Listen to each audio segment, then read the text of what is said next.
the appropriate trial or the inappropriate trial for you, where you could go down and listen to that partnership dissolution very easily.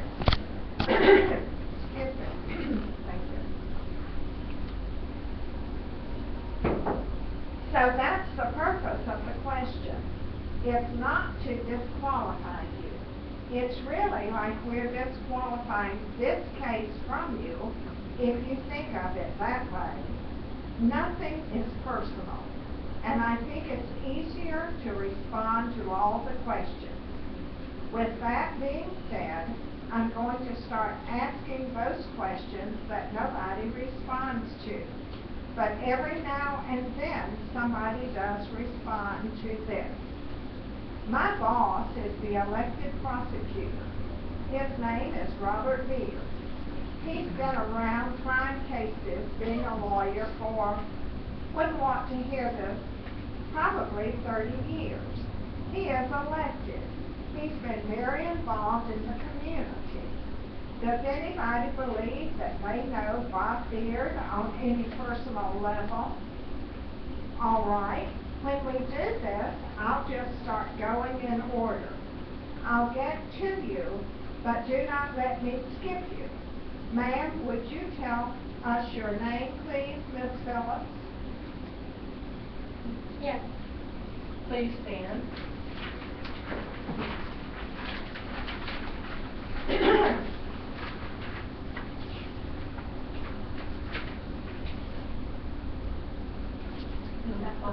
Go ahead. All right. Actually, he knows my family. Right. And who is the name? Okay, Dave. Yeah, well, okay, I'm not gonna. All right. When we do this, I'll just start going in order. I'll get to you, but do not let me skip you. Ma'am, would you tell us your name, please, Miss Phillips? Jane Phillips. Go ahead and stand, please. Actually, he knows my family, and I used to babysit for him. I babysat his kids. I haven't talked to him for years, but I do know him, and he knows my family. Was that quite a long time ago? Yes.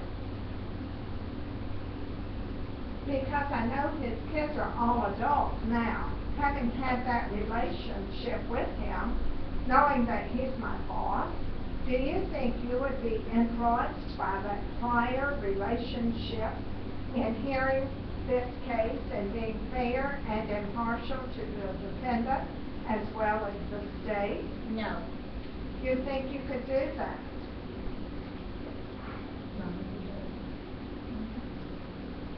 Okay.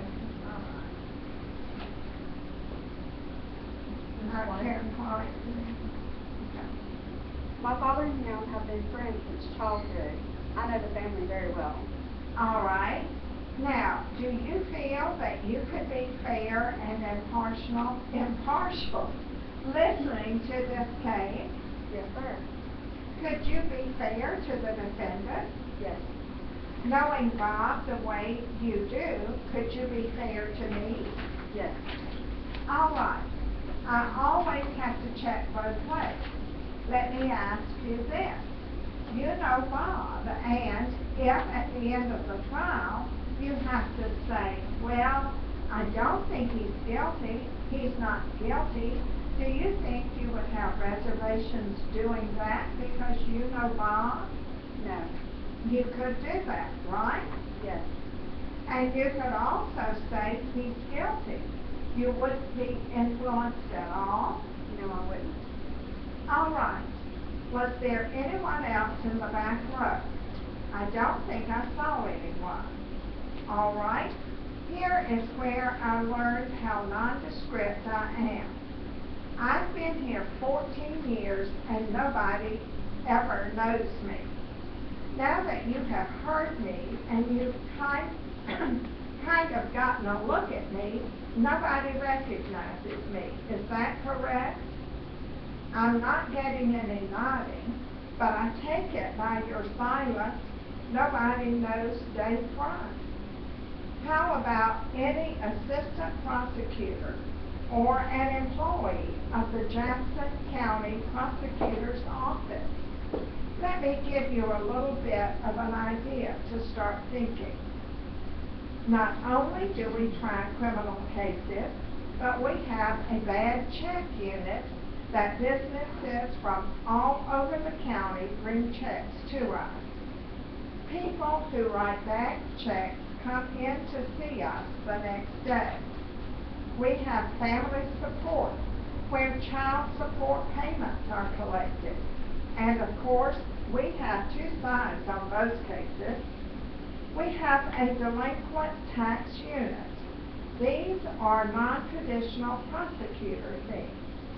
In addition to that, because of our county drug tax, we're very involved in community prevention, crime and drug prevention programs, and we are involved in a lot of drug treatment programs.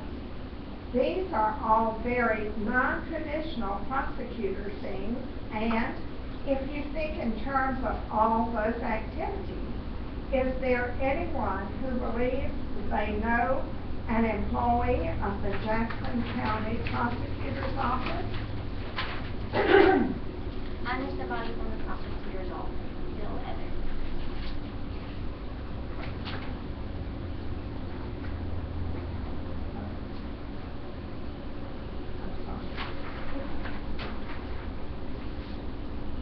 What's your name? Joseph Lewis. He's representing me in a pending case. Pending here in Jackson County? Yes. Okay, fine. Well, the fact that you know a co-counsel, I mean, he shares the office with Mr. Lance. Do you think you would be influenced in hearing this case? No. You can be fair and impartial to both sides. Yes. Was there anyone else? All right. Thank you very much. Well, here is my next question, ironically as it is. Has anyone here had a case charged or filed against them or their immediate family member by the Jackson County Prosecutor's Office? I thought we were going to get more than one response. But ma'am, so the record is good. You're Miss Stewart? Uh-huh. Is that a yes? You've got to say yes and no, too. That helps her out. Yes. So my question, was a family member? And my son. And you are also the victim in a case about 10 years ago, right? Yeah. I knew with domestic violence it had to be somewhere. Your son has been or is currently being charged with criminal charges by our office. It's been charged. He's in the county as we speak. All right. So the case hasn't been disposed of right now? No. All right. Do you think that having your son pending these criminal charges and being in the county jail right now, do you think that you can be fair and impartial to the prosecutor's office that is trying the case? Yes. Obviously, I work with the attorney that's trying to keep your son in jail for some reason right now. And I don't know what it's about, obviously. You can still be fair and impartial and hear this case. Yes, I can. Let's take a brief recess on that. Okay. I got lost at the first Smith. I kept doing the other one. I kept doing Mr. Lance instead of Mr. Fry. It's hard. Certainly with that much back and forth with all those variables, because you have to identify each individual speaker in addition to the attorneys and in addition to the court. It's hard. It takes a lot of practice. Okay, so the next one that we're going to do is more direct question and answer with one witness. as opposed to this sort of round table almost, So okay? what are the, lawyers in the next one? The lawyers in this case that we're about to do is Mr. Richards. Where's Mr. Richards? And we have a Mr. Long. There's Mr. Long. So Mr. Lance and Mr. Long could I ask you to change chairs? Please either fine. Mr. Richards, you're fine where you are. Okay. And we have the witness, Ms. Danielle Brandon, who is seated right there. So, we will be prepared to begin, and Ms. Reporter, when the time is appropriate, would you swear the witness in? Okay? Anyone have any questions before we begin? Okay. Now, the plaintiff has rested and presented his case. We are ready for cross-examination by the defendant. Mr. Richards, are you ready to begin? Yes, Your Honor. Okay. Mr. Long, is there anything you wish to enter into the record before we begin cross-examination? No, Your Honor. We are now ready. Mr. Richards, please call your first witness.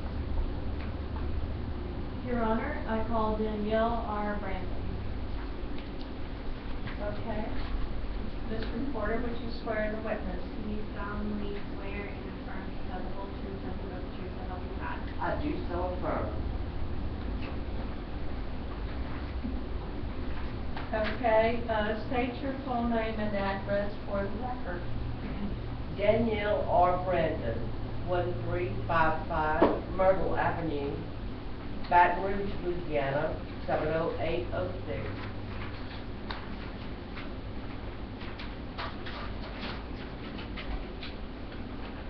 Ms. Brandon, my name is Keith Richards. I would like to ask you some questions this afternoon about the accident that you were involved in back in May of 2007, and I have the exact date down as May 28, 2007. Does that sound about right? Yes. Can you hear, Mr. Richards? Okay. Have you ever had to testify before? No. What we are going to do this afternoon is talk a little bit about your background so my client can know something about you since they are not here to meet you.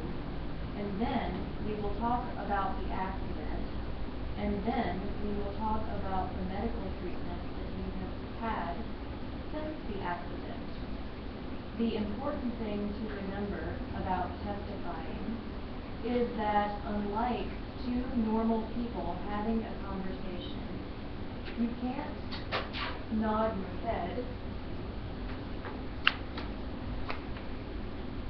or say, uh-huh, or use your hands, because the court reporter eventually will type this down and put it into a bound booklet for us to read.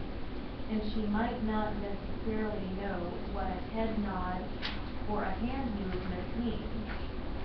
I know it's hard to get into the habit of answering out loud if you don't do this on a regular basis. I understand that.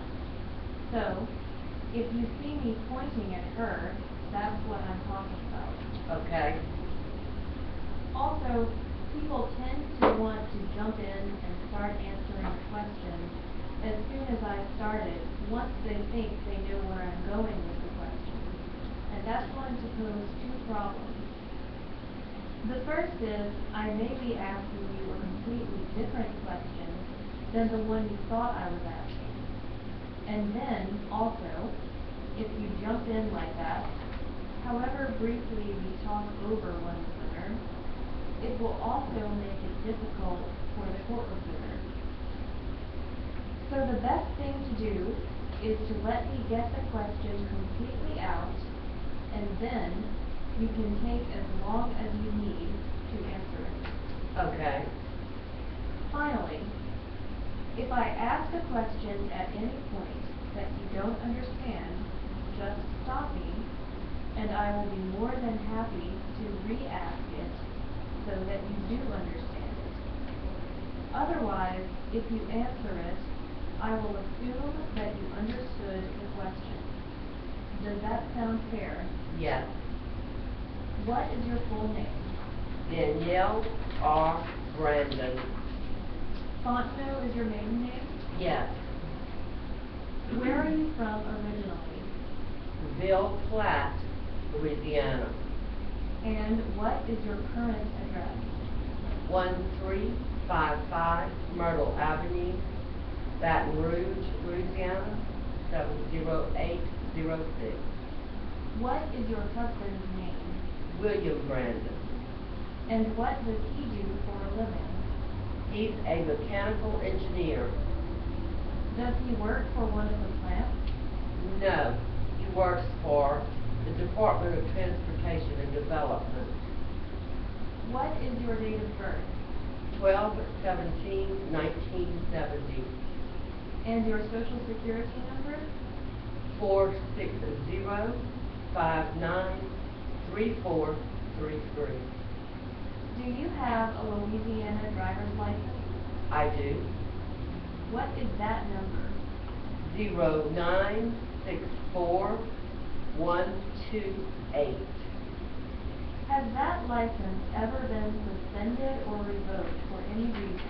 No, it has not.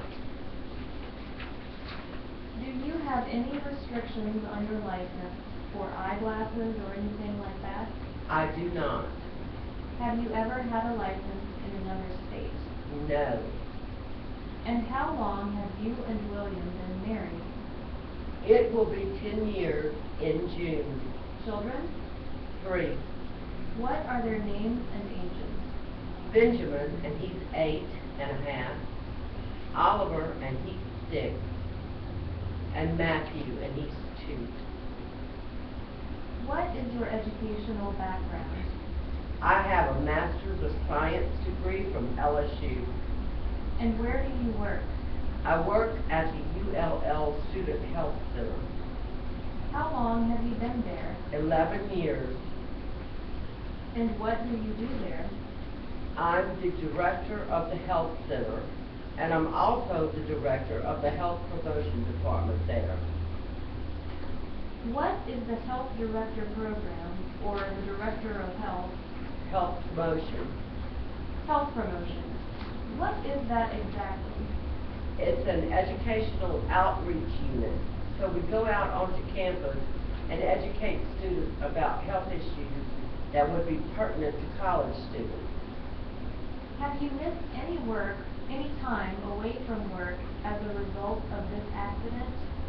Not other than my physician's appointment. Do you have any records or anything that would allow you to go back and see, quantify in some way, what that has cost you? She is not making a lost wage claim.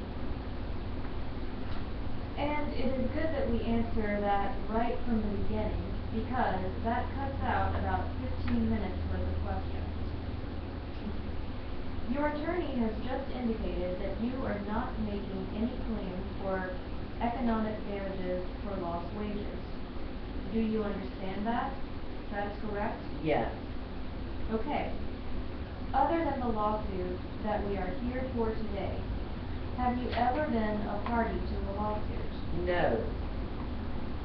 Sometimes you can make a claim directly against a business or an insurance company when you have suffered some damages, and you may never reach a point where you have to file a lawsuit.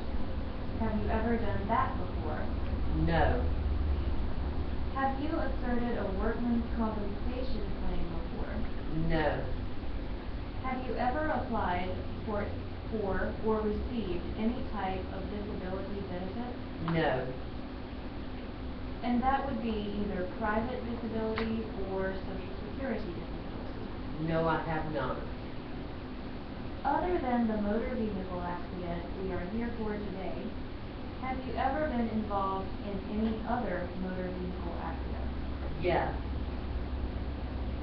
As we sit here today and move back in time, when would have been the next accident that you had?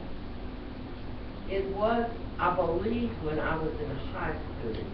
It has been a long time, so I don't know the exact date, but at least, More than 10 years ago? yes. Were you injured in that accident? No.